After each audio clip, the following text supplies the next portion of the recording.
Just a few notes that I had about from the book that I wrote about you do have options. Yes, you do have options. Options give you a lot of leverage.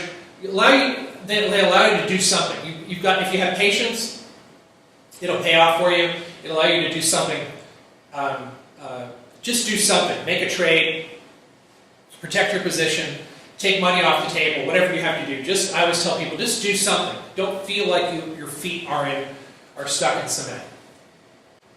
And learning the hard way. It really made, the example I gave you about the fear and greed thing is that our minds are always moving from too fearful to too greedy and back and forth, right?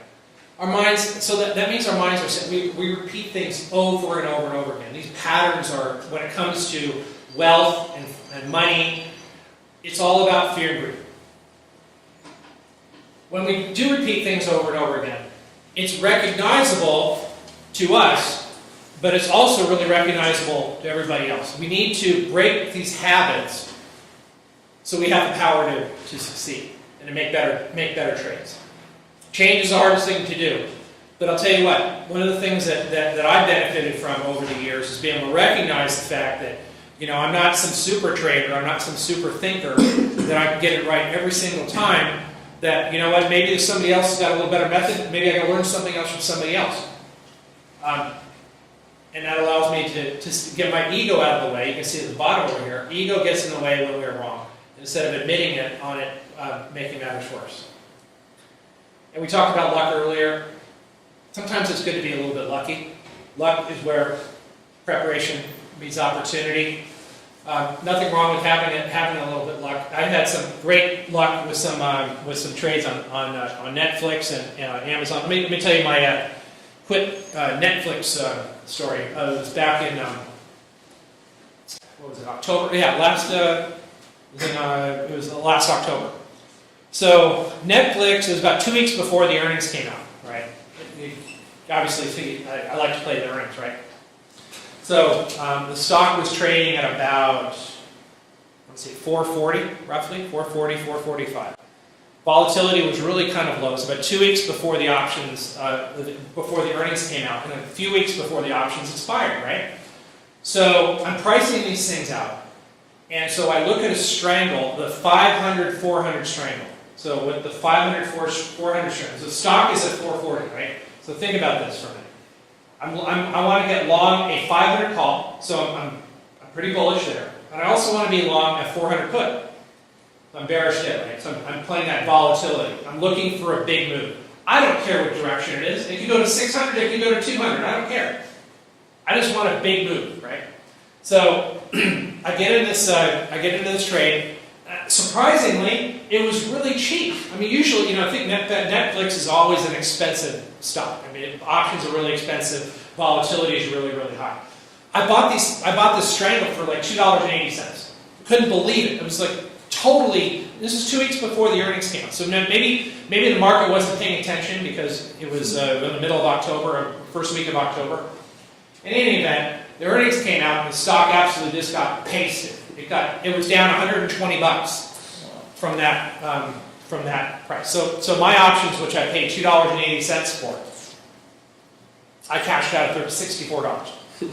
So that was like some sick money I made on that thing. But it's just again, where luck is where preparation meets opportunity. I was prepared. I saw an opportunity there. I got prepared. I put a couple in my account, but I had mostly in my client accounts. That was worth about almost $250,000 for that just one trade, because it was you think about $2.80, right? I had like 35 contracts, so it went. Do the math: 3,500 times 64. So it was good. So those things are lucky. I have just as many bad stories. But you don't want to hear the bad stuff. Who